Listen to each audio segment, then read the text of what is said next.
Middlesbrough could earn a top six finish this season if they can do just one thing this month.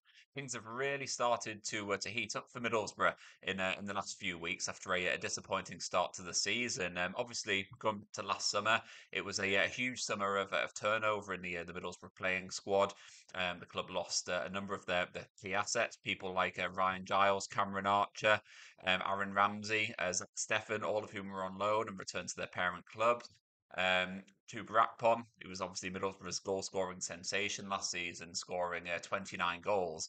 He left as well for Ajax, and Middlesbrough recruited well, in my opinion. The players that they brought in have done a decent job over the first half of the season. It hasn't been seamless. A lot of those players have taken a while to settle in. But now we're kind of starting to see that players like Lucas Engel, Emmanuel Latiolath, Sam Greenwood, these kind of players, they're all starting to slot into to life at the Riverside Stadium, starting to find that consistency. For Middlesbrough, that's a really exciting thing. Now, obviously, the last couple of months haven't gone to plan at all, really, from Michael Carrick's side. The amount of injuries that we've had to contend with has just been absolutely horrendous. Um, it's just meant that Middlesbrough have been able to pick up no sort of momentum, I guess, in the Championship. They haven't been able to put together a winning run just purely because during the months of November and December and the early parts of January as well, the same group of the same core of maybe 12, 13 players have pretty much been having to start every single game. Um, that hasn't been helped, of course, by the Carabao Cup run, where obviously we're into the semi-finals of the cup against Chelsea, and we did secure that victory in the first leg. So things are certainly going well from that point of view, and I'm certainly not one of the people who's saying that we should have. I don't know, gone out of the competition earlier because it would have helped our league form. Because obviously we all saw at the Riverside Stadium against Chelsea just how big an occasion that was, how up for it the players were, and just how up for it the fans were as well. Fans need those kind of big occasions to get behind the team, but it also showed just how high the ceiling is for this group of players. Now, I think what's really optimistic for Middlesbrough at this point is, despite all of those injuries, despite the hectic run of games, despite the fact that things haven't gone to plan by anyone's standards, this has been a less than ideal season. Middlesbrough are still in that chasing pack for the top six. Um, at the time of recording, Middlesbrough are just 1 point behind sixth place in the championship. Things are starting to, teams are starting to pull away towards the top end of the playoff places. Obviously, we've got the automatic spots with Leicester and Ipswich in there. Southampton and Ipswich are now sort of neck and neck. Leeds United are just behind. You've got West Brom who are doing exceptionally well as well. So those kind of places in the playoffs, they are starting to close ranks a little bit. And so you are kind of getting to a position right now where it's only really sixth place, which is up for grabs. But as far as Middlesbrough are concerned, I think there's no reason to be anything but optimistic going into the second half of the season. The fact that we have overcome such a difficult few weeks for what for many clubs would be a season-ending run of weeks, season-ending injury crisis that would derail anyone's campaign. We've overcome that. We're certainly not out of the woods yet from that point of view. We've still got a number of players on the sidelines, but we are starting to see players coming back to action. Obviously, Hayden Hackney's come back in over the last couple of weeks. People like Lewis O'Brien started to come back in. Marcus Force came on against Millwall, scored a goal in that game, and so things are really just kind of they're starting to get back to normal. We've also brought in a couple of players so far in January, Luke Ayling and Finn Azaz, who both are quality additions in their own respective ways, and so things are really kind of starting to come together again for Middlesbrough, I guess. I think as far as Middlesbrough going into the second half of the campaign are concerned, I personally see no reason why we can't kick on. Um, I think during the next couple of weeks of January, I think there's going to be a couple of different focuses for Middlesbrough. I think a lot of it will depend on the players who are coming back from injury. But for me, the main focus has to be on signing a striker. Josh Coburn has done, in my opinion, brilliantly this season. He's not prolific at this level. He's certainly a handful, and he's certainly got an eye for goal, and he's someone who can score these kind of important goals, which will help us this season. But as Michael Carrick's alluded to, he's not fully fit by any means. He's been struggling with a groin injury for some time now. He played against Chelsea when he probably wasn't meant to or wasn't hoping to. Obviously, Emmanuel Latiolath went off after just 2 minutes of that match. Josh Coburn came on and then ended up playing the entirety of that game, and that was meant to be a sort of rest match for him. It was one where he may have come on for 10, 15 minutes at the end, sort of thing, but he ended up playing the whole game. That obviously has been a bit of an issue for him, and I think with Lifty Lath injured as well, Middlesbrough are now in a situation where the, the jigsaw is starting to kind of come together, except for that centre forward position. Marcus Force, obviously, as I mentioned before, he's back from injury now. He has been playing out on the right for Middlesbrough. That seems to be where Michael Carrick prefers to play him. But he did play centre forward for Brentford before that, so he is certainly someone who probably more traditionally actually is a number nine, but that isn't where Michael Carrick seems to want to play him. So, in my opinion, that the one position that Middlesbrough do need to strengthen this month is to bring in a striker. It's not to say that Josh Coburn and Emmanuel Latuilath aren't capable of leading the line. They're both still project players, I guess, players who are a bit of a work in progress for different reasons. Coburn is a young striker. It's his first season playing at championship level, and he is still learning. I think for a club like Middlesbrough, who are hoping to finish in the top six, it's a lot of pressure to put on young shoulders for him to be the man to fire us into the top six. Emmanuel Lottie comes with a little bit more pedigree, I guess, but it is his first season in the Championship, but also in England and in English football as well, and that has been a huge adaptation period for him.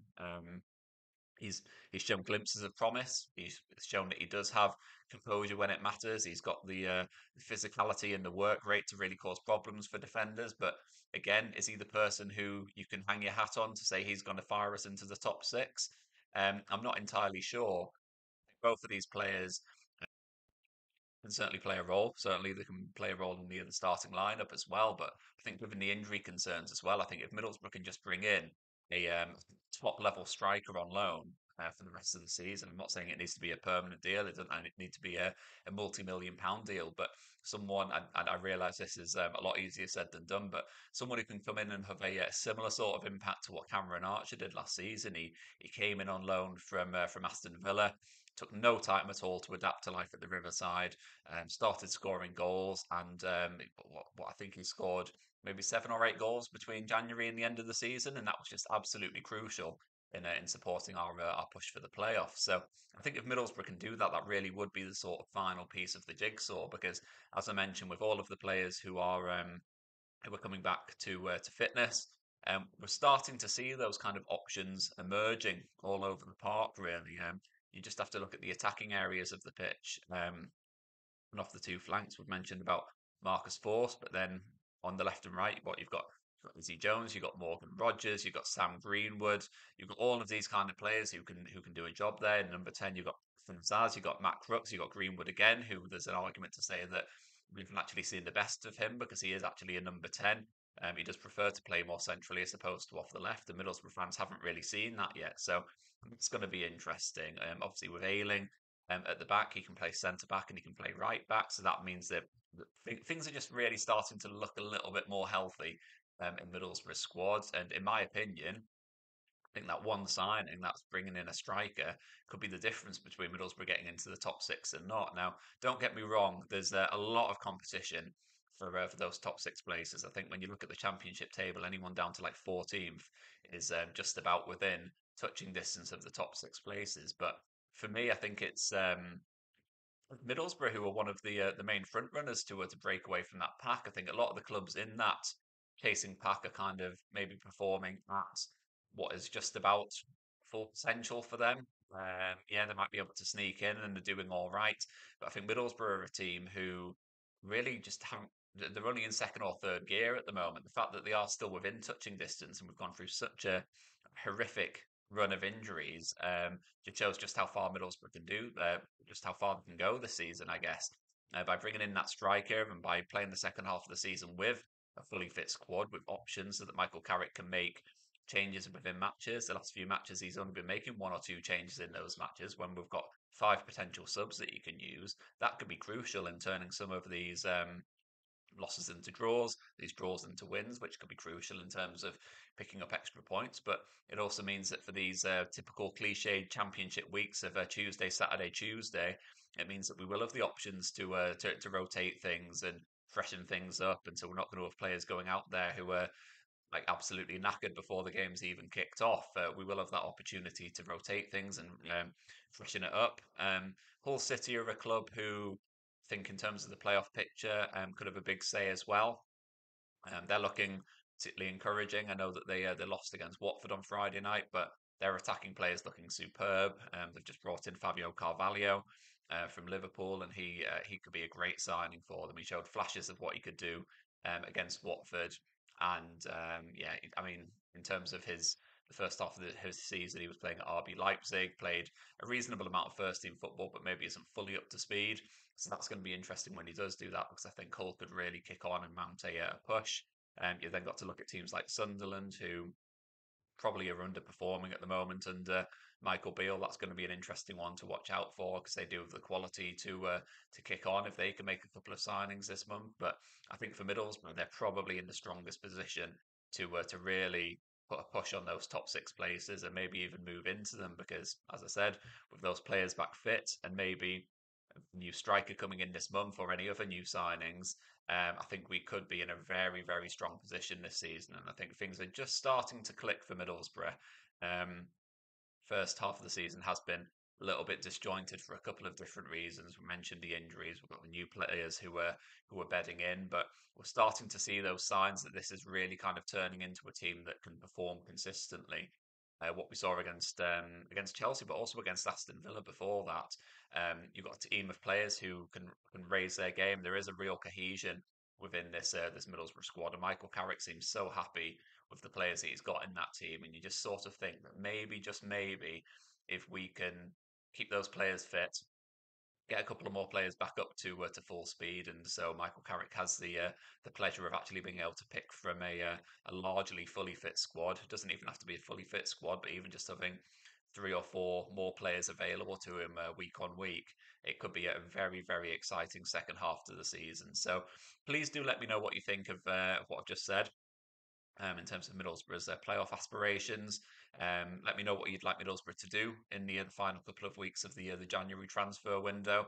It could be a very, very interesting one if Middlesbrough can bring in a striker, and there's always the potential for a surprise addition as well, particularly with Middlesbrough. So that's going to be interesting to watch out for. So let me know what position you'd like Middlesbrough to strengthen. Let me know of any players that you'd like Middlesbrough to make a move for this month, whether it's on loan or on a permanent basis. And yeah, if you are enjoying these videos, please do hit like on the video and please do hit subscribe as well. If you do have any suggestions of things that you'd like me to discuss or anything like that, then please do let me know as well. And yeah, I really appreciate your support as ever, and I'll catch up with you next time.